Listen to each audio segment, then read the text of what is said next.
separate hearings and motions on each. You do a hearing for one, and take a motion and a vote, and then a hearing for two. And, yeah.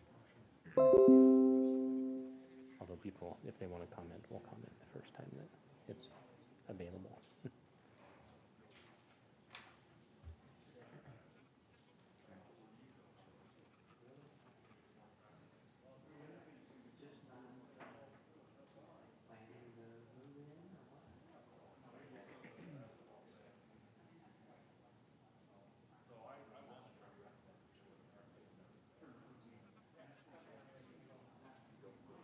Chairman, when you start can you let everybody know to close the door to make sure that it's open? So. Oh, to leave that open. Yeah. What? It was the cleaner. Oh, I know. It's just it has happened before. Just make sure everybody knows that.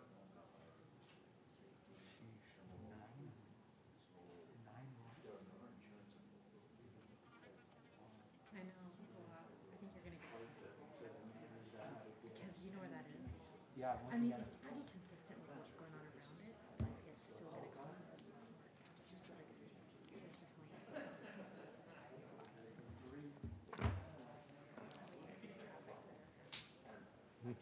Wow.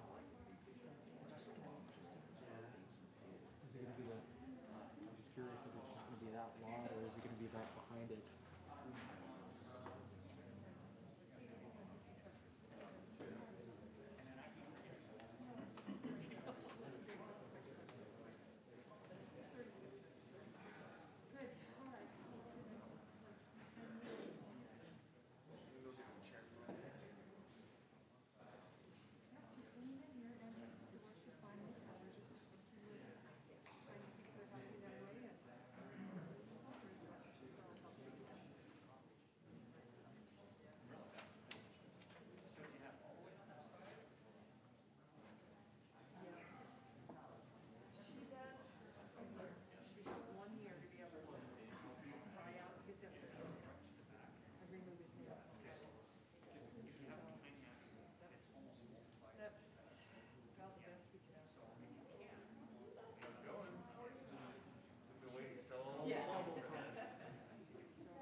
We'd like to welcome everyone to Planning Commission on August 13th, 2020, Pleasant Grove. And I realized that I forgot to ask somebody to do. Tim, will you, or not Tim, will you do the Pledge or the pledge? I will do. And will you do the, thank you. Thank you.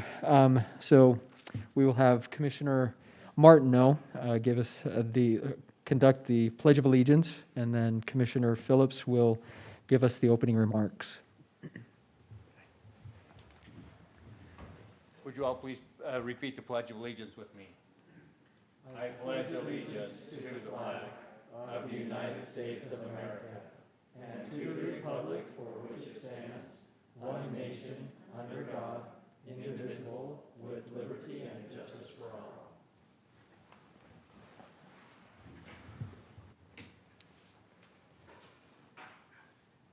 Our Father in heaven, we're thankful for this opportunity that we have to meet as a planning commission for Pleasant Grove, and we're grateful for so many of our citizens that have come to join us tonight to participate in the city activities and to be aware of things that are being proposed and the consideration that the commission is giving to each item. And we pray for thy guidance and help that we can understand the thoughts and the concerns that may be expressed and be able to give them proper respect. And we pray for thy guidance that we can make good decisions. And ask this in the name of Jesus Christ. Amen. Thank you very much. Would like to get a approval for the agenda. I'll move that we approve the agenda with the change that item 7 is Yes. continued. We will be Continue to our next meeting. Yeah, we will be continuing item 7 until the next meeting, so make note of that. I'll second that motion. So we have approval, a recommendation for approval from Commissioner Steele, second from Commissioner Blake. All in favor? Aye. Aye. Okay. Staff reports. Who would like to approve the staff reports? I move that we approve the staff reports. I'll second. We have a motion to approve the staff reports from Commissioner Blake and a second from Commissioner Phillips. All in favor? Okay. Any declaration of conflicts and abstentions from commission members? No. Okay, great. All right, so just so it is known, we will be hearing items 1 and 2 together and items 3 and 4 together. And so in light of that, we will turn the time over to Riley. For number 1, public hearing, preliminary subdivision plat located at approximately 500 North, 2000 West, Sam White's Lane neighborhood. A public hearing to consider the request of Gene A. Shoei for a 1-lot preliminary subdivision plat called Gun Subdivision Plat A on property located at approximately 500 North, 2000 West in the Grove Zone Commercial Sales Subdistrict. And Thank then you, number, Chair. and do we do number 2 at the same time, or? Yep. Okay, and then number 2, a public hearing for the site plan located at approximately 500 North, 2000 West in Sam White's Lane neighborhood. A public hearing to consider a request of Gene A. Shoei for a site plan for a 2-story multi-tenant professional office building on property located at approximately 500 North, 2000 West in the Grove Zone Commercial Sales Subdistrict. Thank Go you, ahead, Chair. Riley. So item 1 and 2 are for preliminary subdivision plat and the associated site plan. The plat is called Gun Subdivision Plat A, and the site plan will occupy proposed Lot 1. This is located at approximately 500 North in the Grove Zone Commercial Sales Subdistrict. Here's the zoning map. And then here's the aerial. Here's the proposed plat. It has never been part of a recorded subdivision, and this is the lot that the site plan will also occupy. And what is proposed for the site is a 2-story multi-tenant professional office building. The proposed subdivision occupies a total area of 0.89 acres, or 38,689 square feet. In the Grove Zone, there's no minimum lot area or lot width. So the proposed subdivision meets all zoning requirements.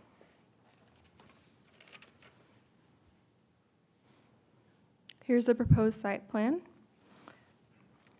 The required building setback or landscape buffer is 25 feet and is measured from 2000 West or North County Boulevard. The proposed site plan exceeds this requirement. Here's the landscaping plan. Landscape requirements in the Grove Zone require a minimum of 1 tree per 1,000 square feet, and at least 30% of all required trees must be evergreen. The site plan provides 19 trees total, and 7 of those are evergreen, which is about 37%, and exceeds landscape requirements for this zone.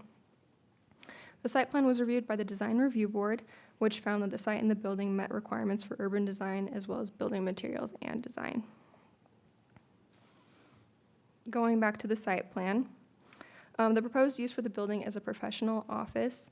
Parking needs for the site were estimated based on the given ratio, which is 1 space per 300 square feet. There will be about 13,922 square feet. And so 47 total parking spaces are required and shown in the proposed site plan. With those 47 total stalls, at least 2 ADA stalls are required. The site plan also provides those 2 ADA stalls. Also provided is bicycle parking in the amount of 5% of the total amount of automobile spaces, and the proposed site plan also meets these requirements. Here's the building elevations.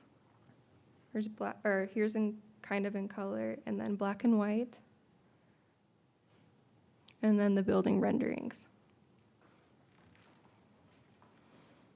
The submitted plans comply with existing city code requirements for landscaping, design, setbacks, parking, and all other requirements for the Grove Zone Commercial Sales Subdistrict. Going back to the aerial, the subject property is located directly north of a residential lot. Both properties are located in the Grove Zone Commercial Sales Subdistrict. However, the transitional development standards for non-residential uses bordering residential zones would not apply in this case. Staff recommends a condition of approval that the applicant work with the neighbor to provide adequate screening between the commercial and residential use. So in your staff report, it lists the code, and at the very bottom, it says the Design Review Board, Planning Commission, or City Council may approve more or less buffer, and that's for the landscaping buffer and then also for the fencing requirements. But staff recommends that they work together with the neighbor to provide adequate screening. So staff recommends approval. Okay, great. Riley, thank you so much. Any questions for Riley at this time? So one question that I do have, you mentioned that the owner of the residential property is to work in conjunction with the developer. So who's going to bear the costs? We or- recommend that the developer Okay. work with the neighboring property to provide adequate screening. Currently, there is only a wire fence there, Okay, which, if they determine that that's adequate for them, then fine. But as long as it suits the residential property's needs to be shielded from the commercial property. and that's going to be up to the residential owner? It will be up to the developer, Oh, the okay, commercial developer, yeah. okay. Any other questions for Riley at this time? Okay, thank you very much, Riley. So we'd like to invite the developer to come up.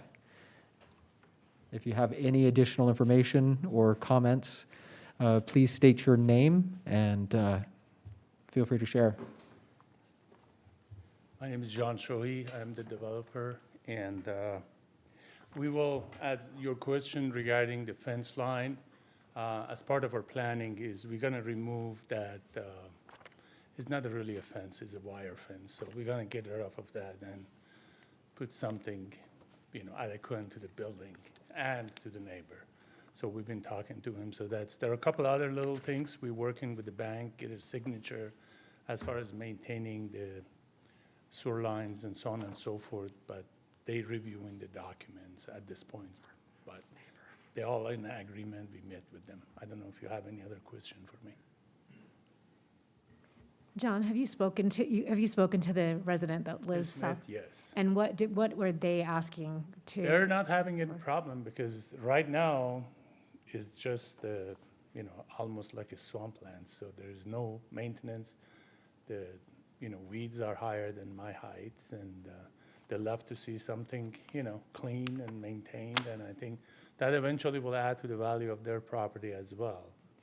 Have they requested anything as far as the buffer goes? Would they like a No, certain they've kind not of asked any fencing in or? particular. My architect and engineer also been in touch with them, and they're moving forward with the project, and they don't have any problem. So I do have a question about the existing asphalt. Are you going to leave it there, or is it going to be repaved? But there's Because a right of way as, Yeah. can I approach the screen? Is there a laser pointer there? Is There it- might be a. Oh, there's a laser pointer? Yeah. Wow, you guys are fancy. All we right. try. Pleasant Grove is pretty good. Okay, we come back. All right, the other side. See, it doesn't come with directions. All right, right here in this area, we have to re-asphalt and finish this because that's the easement the bank have through this direction to get to the bank parking lot. So we maintain that. Also, right now, the neighbor parking here, so we will put a couple of signs here, no more parking, and we put a red line on the sign. We talked to the bank, so that's what they require, and we working with them on that direction as well. Great. Anything else? Okay, thank you very much. Thank you. This is a public hearing, so if there's any member of the public that would like to come up and comment, you're welcome to come up at this time.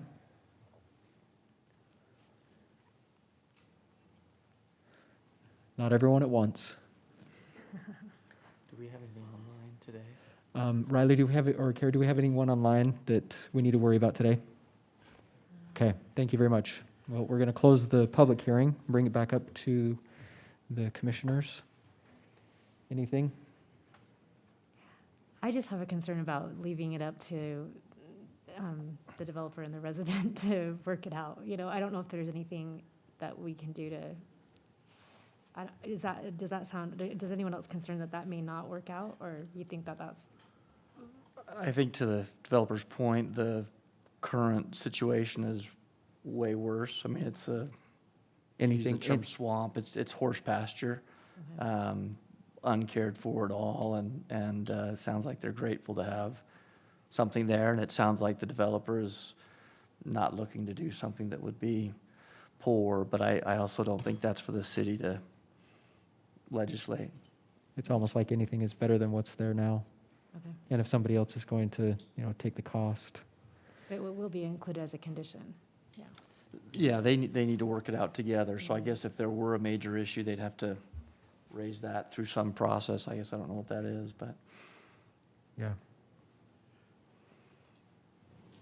Yes, Riley. So this is not the final approval. It will go to city council for the final approval. If you guys would like to put a time frame on that, we could, say that they came up with an agreement before they go to council. I don't think so. Okay. Alright. Bobby Joe, does that make you feel better, or would you? No. Commissioner Blake, sorry. That's okay. Thanks, Dustin. No, I think that will be fine. If, like you said, if it's an improvement and we think they can work it out, then I think it'll be all right. May I add something? So it's not a public hearing. So, To answer your question. Actually, Yeah, well, To you answer approach. your question, come we're back. spending about 2.5 million on the building of that building. So I believe we can afford to put a little nice fence on the side to satisfy the neighbor. We're not going to do anything to damage the, sellability and leasing purpose of the building, just for putting the ugly fence up. So Yeah. we get sure they're happy and we put adequate fence there for you. Okay, And for comfortable with that. great. Okay. Thank you. thank you. Anything else? Okay. Do we have a recommendation?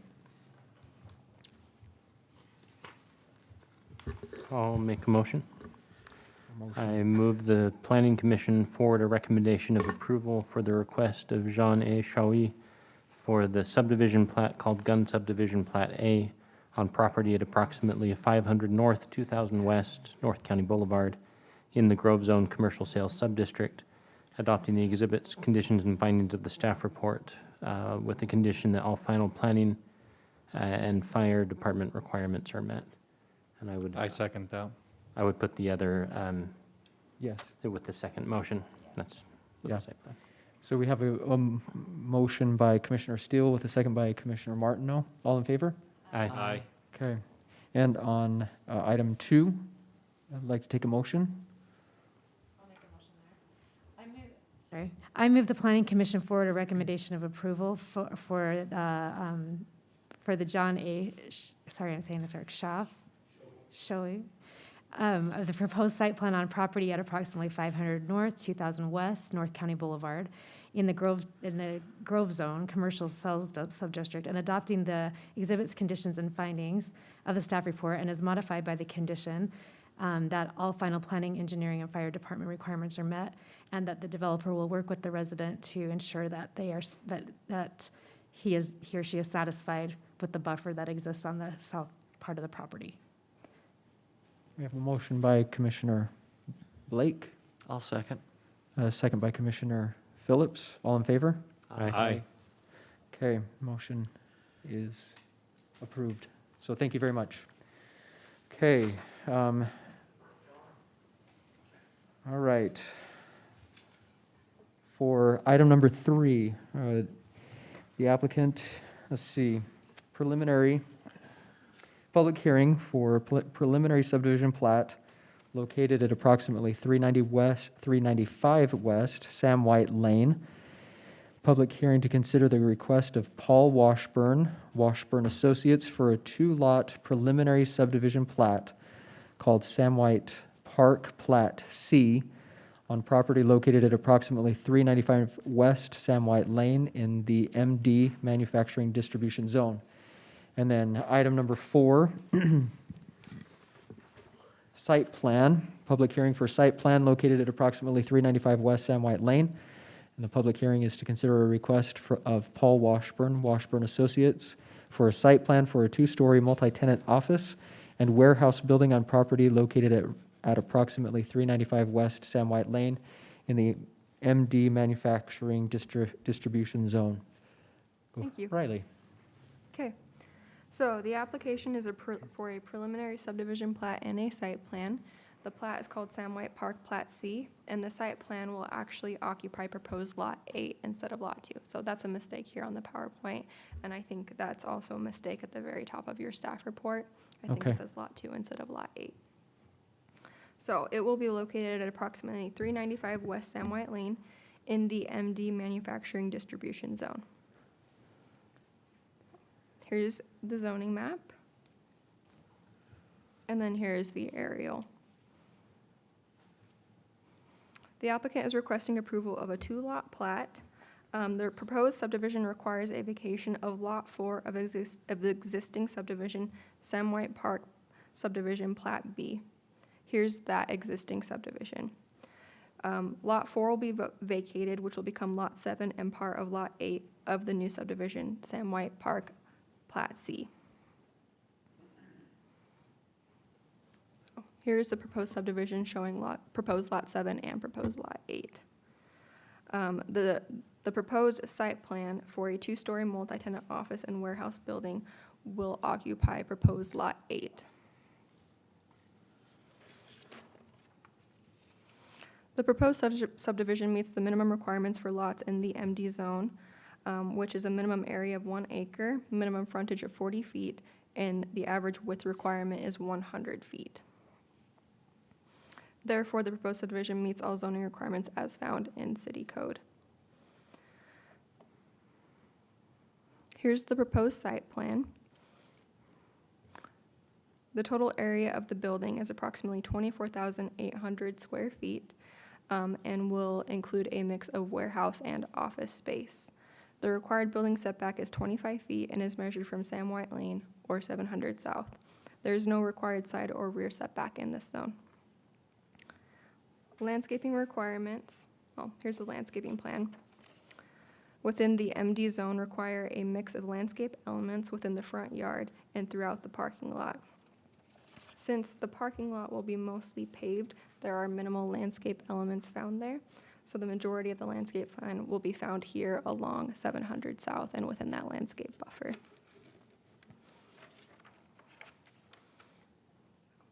Going back to the site plan, as the proposed use for the building is office and warehouse space, parking needs for the site were estimated based on 2 given ratios. For an office, the given ratio is 1 space per 300 square feet, and for a warehouse, it is 1 space per 6,000 square feet. The applicant gave an estimate of how much square feet were going to be allocated per each use, totaling, like once those are calculated out, 6 spaces will be required for the office and 4 spaces will be required for the warehouse, with a total of 10 spaces required. The site plan provides 34 total spaces, with 2 ADA spaces, which exceeds parking requirements for the site.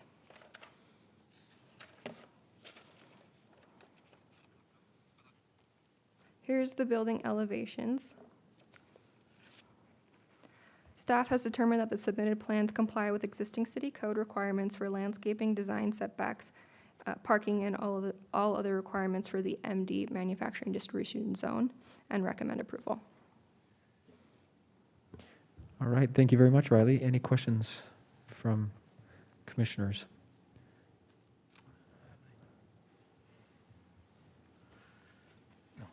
Thank you, Riley. Since it is an open or a public hearing, with applicant, if the applicant is here and would like to add any additional information, we invite them to come up, state your name, and share any additional thoughts. Thank you. My name is Paul Washburn, representing the development tonight. The need for a subdivision came because at one time there was an intent to share a driveway with Warburton's, which is to the west of this site. Ultimately, we decided it's probably better to just divide that property, and so we picked up a few feet of property, and that's why we have the subdivision.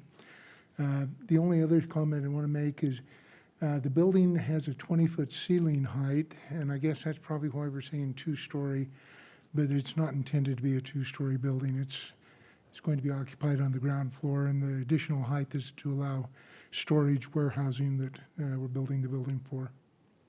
So I assume that because of the height, if an office needed to go onto a second level, that could happen potentially? It could happen. You'd have to get a building permit to do it, and we have the extra parking should that happen.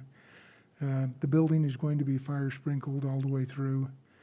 I think the only other thing to mention is you may have noticed on the site plan in the extreme southwest corner, there's some extra deep parking spaces there. And what we're trying to do is accommodate if someone has a van or is pulling a trailer, place to park so they're not taking more spaces than necessary. We don't intend for there to be any overnight parking in the parking lot, but during the day we don't want to congest access in and out. Okay. And you would enforce or inform the tenants that there would be no overnight parking? That's correct. Okay. Any questions from commissioners? Thank you very much. Thank you. Okay, now it is a public hearing. If we'd invite members of the public to come up, ask questions. Again, not everyone at once, so. Do we have anything online, Kara? Okay, great. We'll close the public hearing and bring it up to the commissioners. Anything that, any concerns or questions? Pretty straightforward. I'll take a motion. I'll make a motion. I move the Planning Commission forward a recommendation of approval for the request of Paul Washburn, Washburn Associates, for the subdivision plot called Sam White's Park Plat C on property located at approximately 395 West Sam White Lane in the MD Manufacturing Distribution Zone, and adopting the exhibits, conditions, and findings of the staff report, and as modified by the condition that it meet all final planning and fire department requirements. Okay, we have a motion. I'll second. We have a motion by Commissioner Blake and a second by Commissioner Steele. All in favor? Aye. Any opposed? Great. And item 4. I'd like to take a motion on item 4. Make sure I'm in the right place. I'll move Planning Commission forward a recommendation of approval for the request of Paul Washburn, Washburn Associates, for the proposed site plan on property located at approximately 395 West Sam White Lane in the MD Manufacturing Distribution Zone, and adopting the exhibits, conditions, and findings of the staff report, and is modified by the conditions below. All planning or final planning, engineering, and fire department requirements are met. That's it. Okay. I second. We have a motion by Commissioner Phillips, second by Commissioner Martineau. All in favor? Aye. Aye. Any object? Okay, thank you very much. All right, we'll move to item number 5.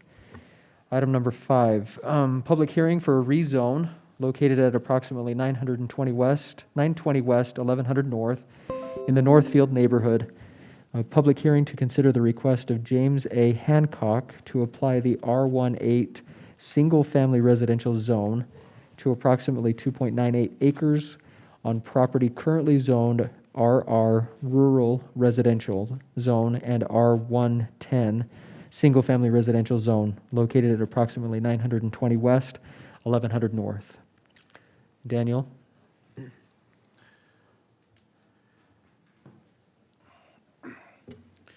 Chair Pro Tem, Commissioners, as usual, it's a pleasure to be here in front of you guys today. So as you mentioned it, Chair Pro Tem, what we're talking right now, or what this item is right now, is just for the rezone, okay? After this item, Riley's gonna, my city planner, she's gonna talk to you guys about a possible subdivision, okay? But this item and the comments and the public hearing that we're doing is just for the rezoned. Okay, awesome. Having said that, let's start. So we have 2.98 acres to be proposed to be rezoned. Right now it's a tricolor situation. I haven't seen something like that in a long time. We have a piece of land that is zoned into 3 different categories. Now, rule of thumb from planners is when an application comes to me, and it's something I've done in 10 years of experience, when an application comes to me and there's a most predominant or a most prominent zone, I'll go with the rules from that zone. It has happened even in our cases here in Pleasant Grove, when I have a piece of property where 55% of the property is one zone and 45 is another zone, I always go with the one that is the most prominent. Now, why do zone boundaries sometimes go across property boundaries? Sometimes they don't match exactly. Well, could be many different reasons. I think the most common is that when someone usually develops, they create a new subdivision, so they create a new lot boundary, but they do not adjust the zone according to it. In other words, if in the past there is certain zone that is being applied to it, and it's about 5 acres, and the person's gonna only develop 4.5, they cut exactly where they're gonna develop, or they're carved out, and that other person is left out. That's the reason. That's, I would say in most cases, that's the most common situation that happens. Now, if we take a look at that parcel right there, that lot, it's actually right now a lot, almost 3 acres, 2.98 acres. Now, the blurb that we create is for the rezone of 2.98. In reality, this is the whole size of the lot, but we're only rezoning a portion of it because, like I said, the majority of this is already R18. I'm gonna show you something really quick. This is how it is right now. Right? Interesting situation. In all honesty, I think this item and this rezone item, more than an actual rezone proposal, is housekeeping item. Okay, again, in reality, again, this lot, say someone wants to develop this and they want to go to an R18, I will gladly apply the R18 rules. I kind of went over this. I made 3 maps just to compare. There you go. That is that part. Again, the 2.98 is all this right here, right there.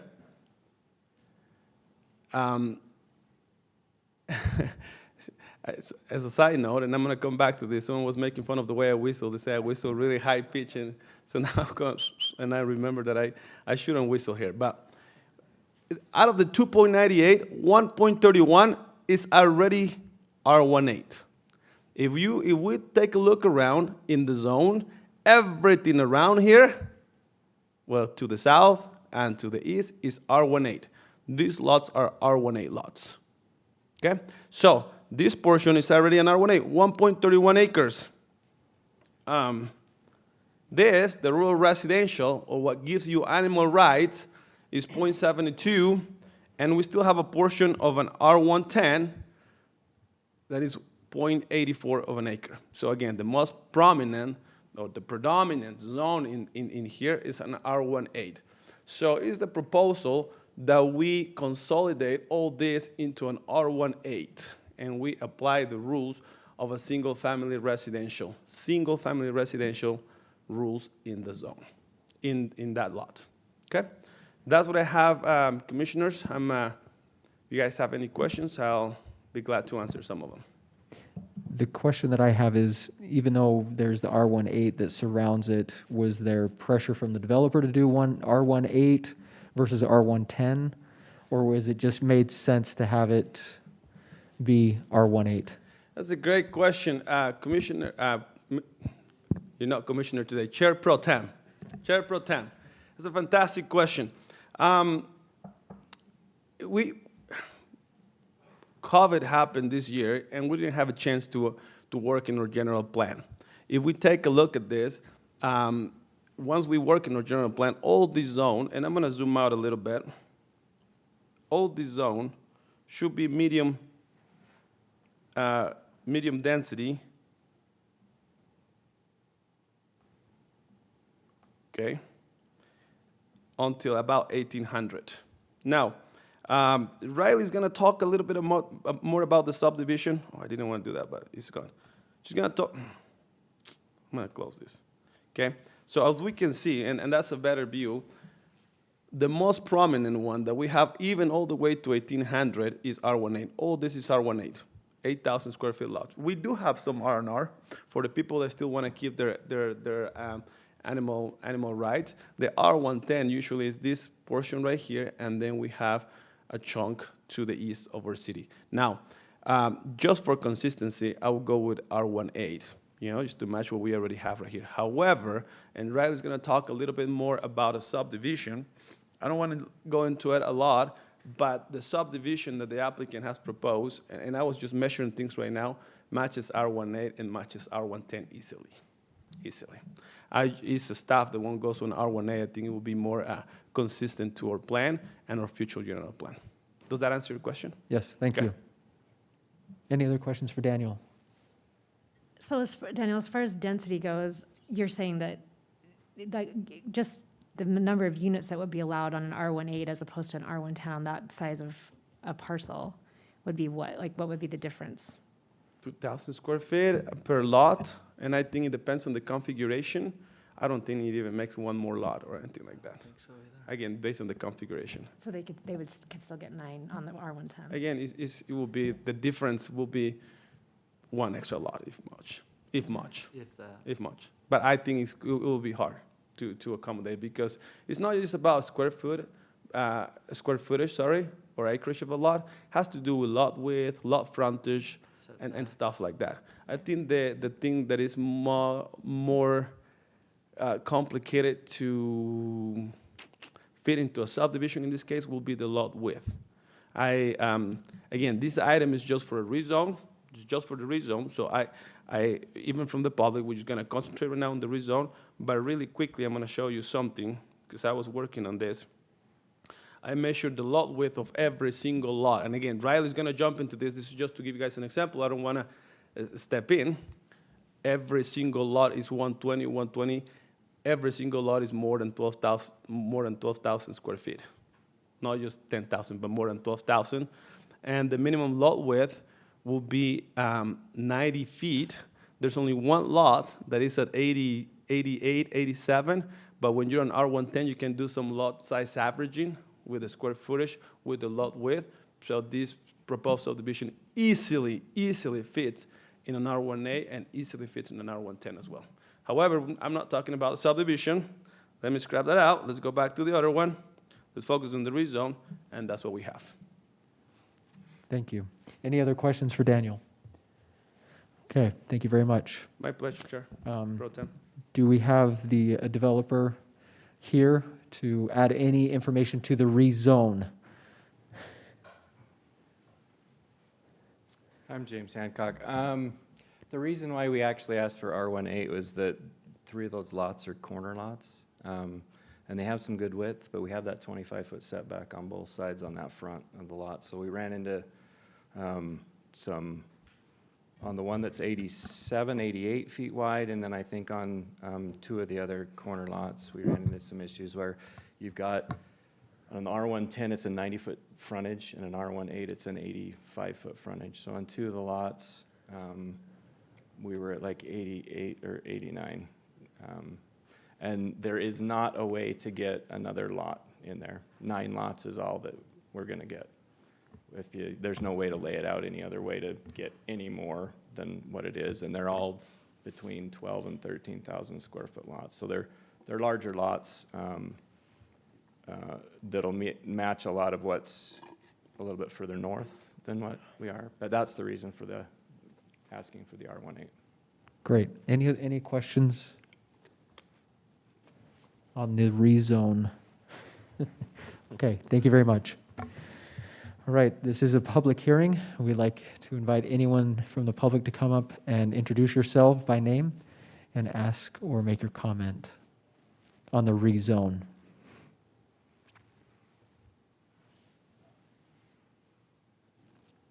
Okay, any comments from online? Okay. We'll close the public hearing and bring it up to the commissioners. Any comments? I know for me, it just seems there's reason behind it, and it fits into the general plan in the area. Seems to be consistent with the existing zones that are there, so. Okay, Yeah, I agree. It's consistent with everything else there, so it's just leftover housekeeping. yeah. Yeah, although the flag configuration was kind of interesting to see, so anyway. All right, I'll take a motion if there's no more comments. I'll make a motion. I move the Planning Commission recommend that the City Council approve the request of James Hancock to rezone approximately 2.98 acres of property at approximately 920 West, 1100 North from the RR zone and R110 zone to the R18 zone, and adopting the exhibits, conditions, and findings of the staff report with the condition that all final planning, engineering, and fire department requirements are met. I'll second that. We have a motion by Commissioner Steele and a second by Commissioner Blake. All in favor? Aye. Any opposed? Okay, thank you very much. So we will move to item number 6, public hearing to consider the request of James A. Hancock for a 9-lot preliminary subdivision plat called Autumn Grove at Hollinger Estates Plat A on property located at approximately 920 West, 1100 North in the R18 zone. Riley? Thank you. The proposed subdivision is called Autumn Grove at Hollinger Estates Plat A. It is located at approximately 920 West, 1100 North, and in the R18 single-family residential zone. Here's the zoning map showing the outdated zoning. And then here is the aerial. The applicant is requesting approval of a 9-lot residential subdivision. The general plan designation is medium-density residential. Currently, there are 2 existing structures on the subject property. Let me show you where they're located. They're right here in the middle. And there is a home and an accessory structure. The home will remain on proposed Lot 8 and meets all relevant setback and lot coverage requirements, and the accessory structure will be removed upon further development of the plat. Street improvements for the proposed lots are not existing and will be required with future development. All lots meet the minimum requirements for a residential subdivision in the R18 single-family residential zone, which is a minimum area of 8,000 square feet, minimum frontage of 35 feet, and a minimum width of 85 feet. So here's the proposed plat. City code requires any corner lots in the R1 zone be 10 feet wider than the minimum width requirement, which is 85 feet. So corner lots 1, 6, and 7 need to be at least 95 feet wide, and they meet this requirement. There is currently an existing vicinity plan for this area. It's shown right here. And the proposed subdivision pretty much follows it exactly, as you can see here. So, because the proposed plat meets all requirements for subdivisions and the R18 single-family residential zone, staff recommends approval. There will be one condition, that is Autumn Grove Plat D, which will be heard at the following meeting, is approved. And I will turn the time over to Matt to explain the reason behind that and what that is. Thank you.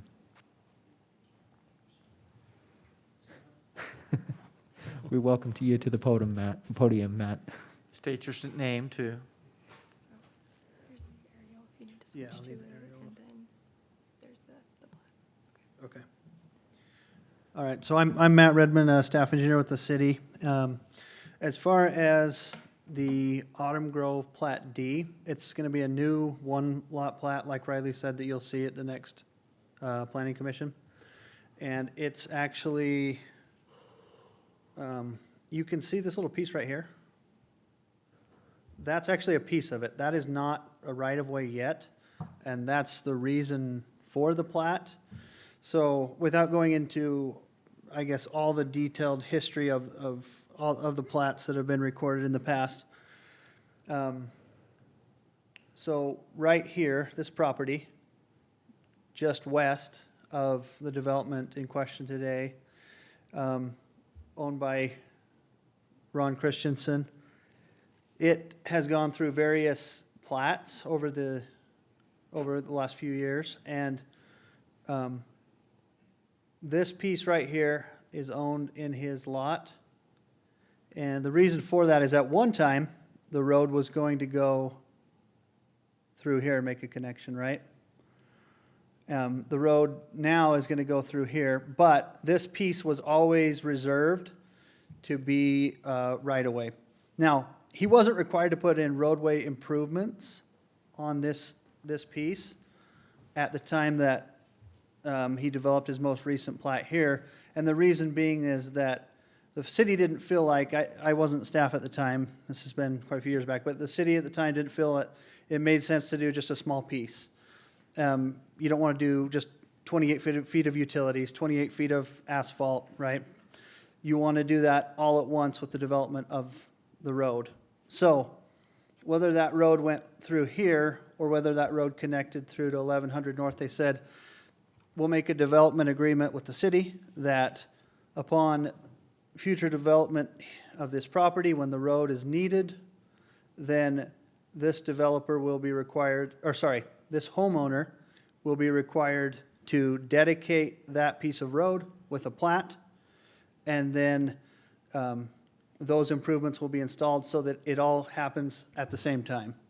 And we do have things like that here and there where, you know, maybe it doesn't make sense to do a small piece.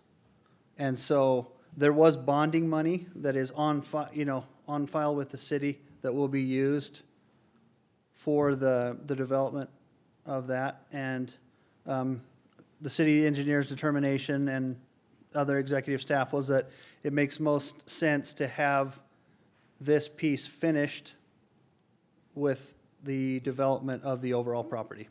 So that's the high-level view. Thank you very much. Any Yep. questions? Yeah, so Matt, before you leave, Yeah. will that property owner be required to pay anything for the development of any? No, because of the bond that's on file, not for the improvements. Yeah, No, not for improvements, because that's already bonded for. okay. So they won't be required to have anything financially from the existing homeowner to the west? They won't have anything to do with? There probably are some plating fees, because I believe they decided to, they did decide to do it as two plats. It could have been part of this plat. It was done separately, is what I was told by the city engineer who's actually over this project. So there probably will be some plating fees. But they won't bear any of the cost of improvement? Correct. Yeah, okay. Oh, one more question for you while you're there. Yeah. So it looks like access to this subdivision would be, there, some of the three sites on the south would be off of 1100 West? Sorry, say that again? 1100 North. 1100 North, sorry, yes, 1100 North. Oh, these three lots? Uh-huh. So Would the preference would be, as I understand, what we usually do, and what I understand has been asked in the review comments, is that this lot come off of this road. Okay, This lot is already there and is okay. And so the final lot here, there really isn't any other way but to bring it off of 1100 North. And we're okay with, there is discretion for the city engineer to allow some access on collector roads when it's not a safety issue, which he doesn't feel like it is here. okay, We try to minimize that, yeah. but we do have that discretion to allow it in cases where is logical and doesn't create safety issues. Okay, so there'd really be one additional lot that would access off of 1100? Yeah, that's the way Yeah. I see it, correct. Okay. And then going along with what Bobby Joe just asked, Lot 1 and Lot 6, would the access be to 860 West, or would it be onto the new proposed 1180 North? Yes, Lot 1 and Lot 6, I think you could actually go either way. Either way? Right, Okay, yeah. and it depends upon the generally- home Obviously, builder? that's generally decided at building permit stage, when you actually know what the house footprint is gonna look like, stuff like that. So those are both local roads, so either road would be, okay, same class designation on the road, so it doesn't make a difference, really. Okay, thank you. Yep. Any other questions for Matt? Great, thank you. Riley, do we have any other questions for Riley? So I just have I'm just curious, the vicinity plan for this, it's already existing. When was that vicinity plan established? I think most of our vicinity plans were adopted in 2014. Is that correct, Daniel? Or was it earlier than that? Probably. But it was A while ago. a while ago? Yeah, Okay. yeah. And you I had was- additional comment? I do have an additional comment. So in the motion, I think the Autumn Grove plat is listed as Plat C. It is actually Plat D. That will be presented at the next meeting. So just make sure that that one is correct when you make your motion. So, again, if your recommendation is, in case your recommendation is a recommendation of approval, make sure that we put that condition on it. That Plat D is approved first. Okay, does that make sense? Really happy. Okay, great. The developer, we invite you to come back up and add any information that we might have missed and get some questions from us, if any. So the adjacent property, that's not, it's a regular pen. The adjacent property that's right here, Ron Christensen owns, and he's here tonight as well. He is actually the one that bonded already for this, all these improvements. And there's 21 or 22,000, which is more than what is needed for that. So he'll actually get a little bit of a refund back afterwards. They are two different plats. And I've told Marty and Ron that I'll work with him and the city to make sure all the improvements get put in seamlessly, so we don't have, so that my excavator's the one that's gonna be doing all of it. When we put asphalt down, when we put everything down, there's only one seam there, not, so it's Five? not, Not cut up. yeah, it's not cut up, and there's issues there, so, and it's just a one lot, so I think it's on for the next planning commission, and it won't need to go to city council just because it's a one lot, so. Any questions from the commissioners? Okay, thank you very much. It is a public hearing, so we invite those of the public to come up, state your name, and state your case.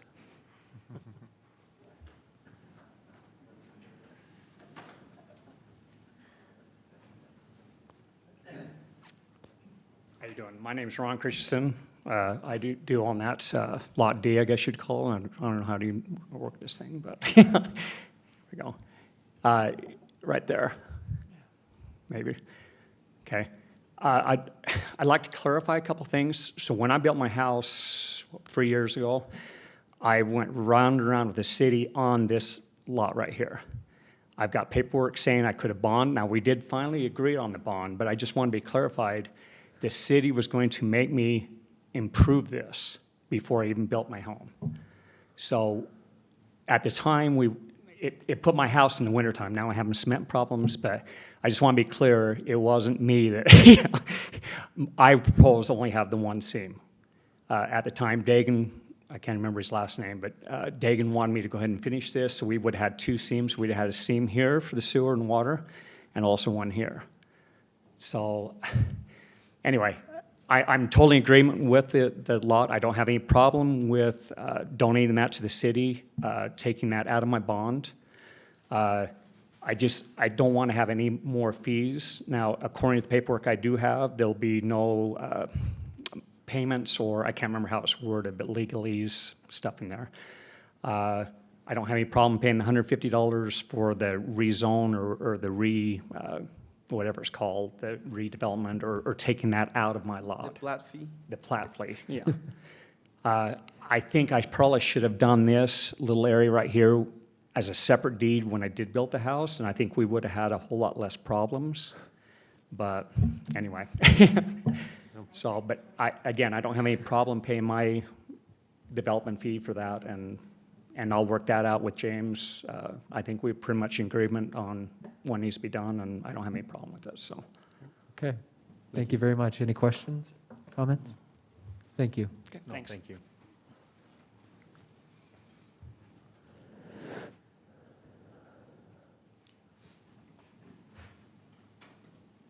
There's a whole lot of you out there. Does anybody else have a comment?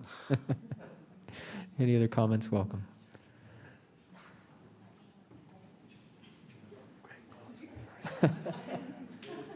They send him back up. You're only allowed once. She'll go back down. I can have my wife come up. There is one concern with some of the neighbors with the Wignall property right here. Now, right now, the fence is right against the street. Okay, it's right on the curb and gutter. I can't speak for the rest of the neighbors, but what we're wondering about, is there going to be a sidewalk eventually right here? And they'll have to bring the fence back down with the setback, I guess you would call it. But Okay. that fence is existing right here, and it's right on the curb. It's probably within 8 inches of being from the curb. Gotcha. Yeah, Matt, do you have an answer to that? If it were to be redeveloped or developed, would it need to be? I don't know the history there. That definitely is a little bit of a unique thing. But if that property develops in any shape or form, for sure. It would have to have curb and So gutter. basically, if they subdivided their property and created a buildable lot there off of 1180 North. Okay, so it would not have anything to do with this. It'll be when that piece of property is. Right. It would have to Yeah. comply then.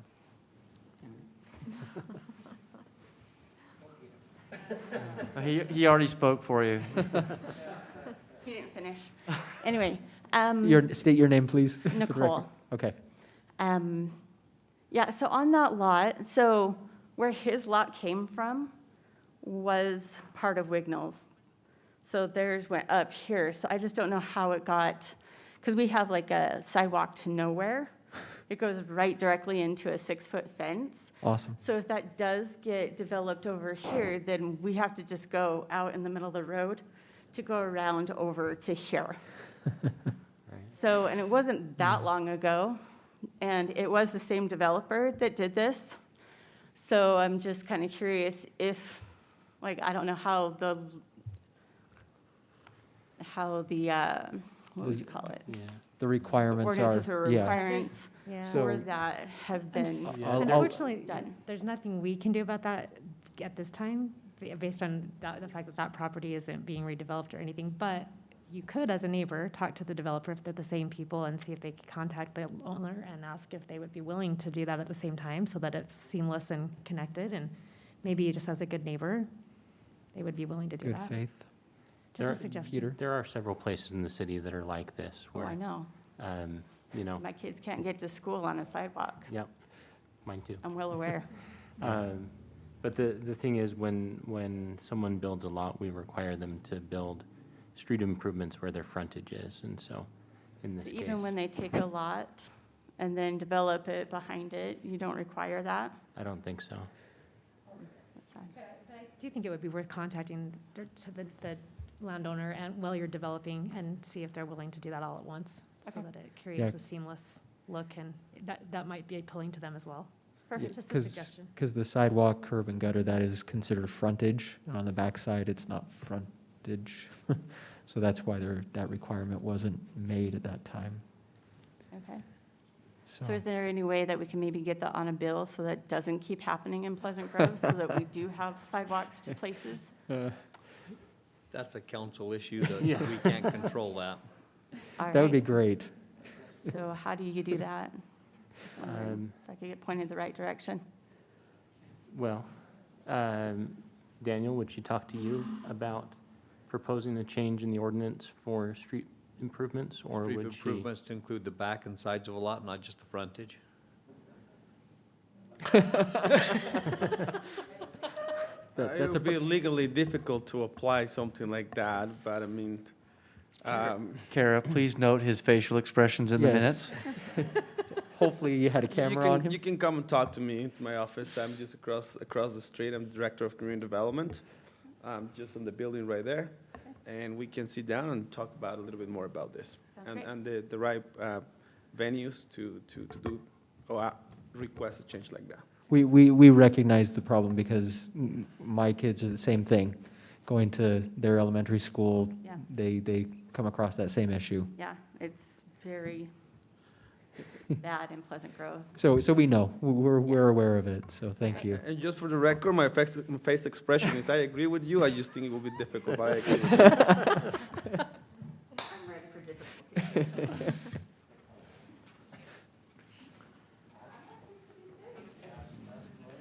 I will clarify, if you want to put the map back up. Yeah, hold on just a second. Nicole, just so you're aware, I don't know if you want to come see what I'm pointing at here, Nicole. I'm actually quite good friends with the lady that owns that lot. The sidewalk for that has actually been bonded for as well, years and years ago. Oh, She currently, she's an older lady, she does not want anything behind her.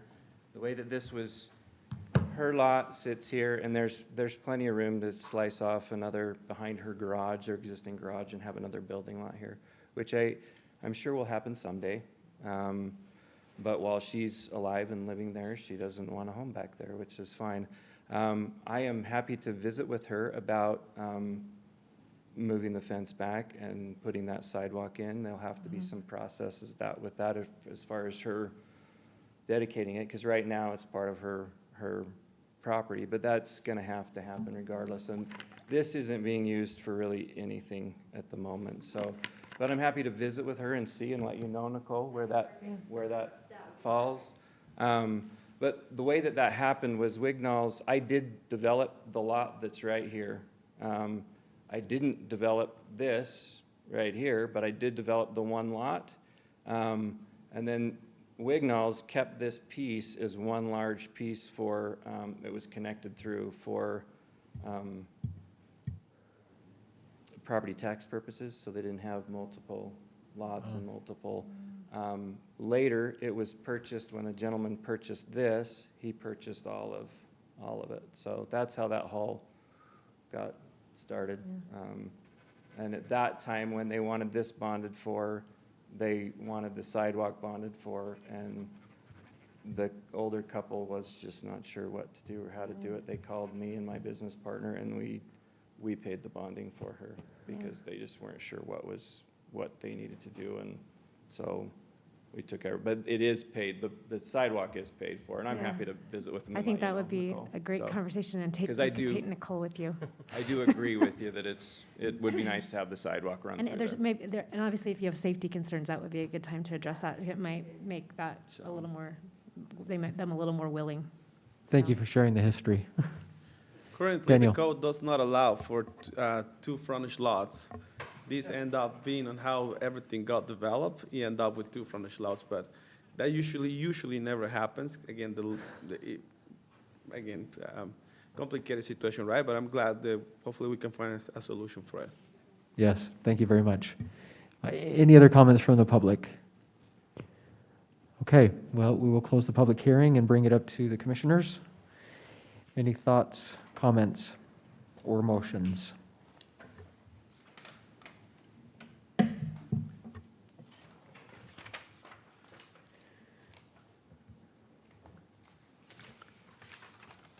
I'll move the planning commission forward a positive recommendation of approval for the request of James A. Hancock for a subdivision plat called Autumn Grove and Hollinger Estates Plat A on property located approximately 920 west, 1100 north in the R18 single-family residential zone, and adopting the exhibits, conditions, and findings of the staff report and as modified by the conditions below.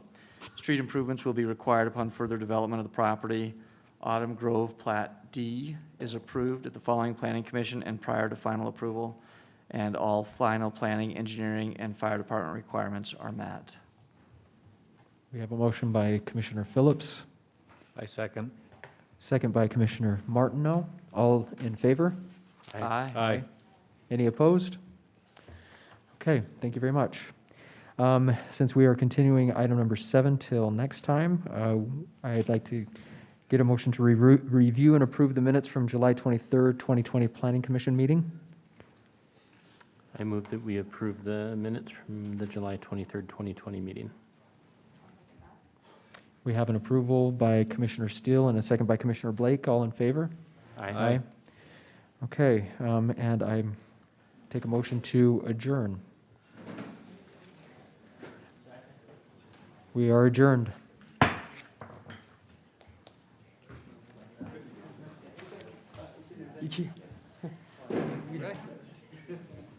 That never happened.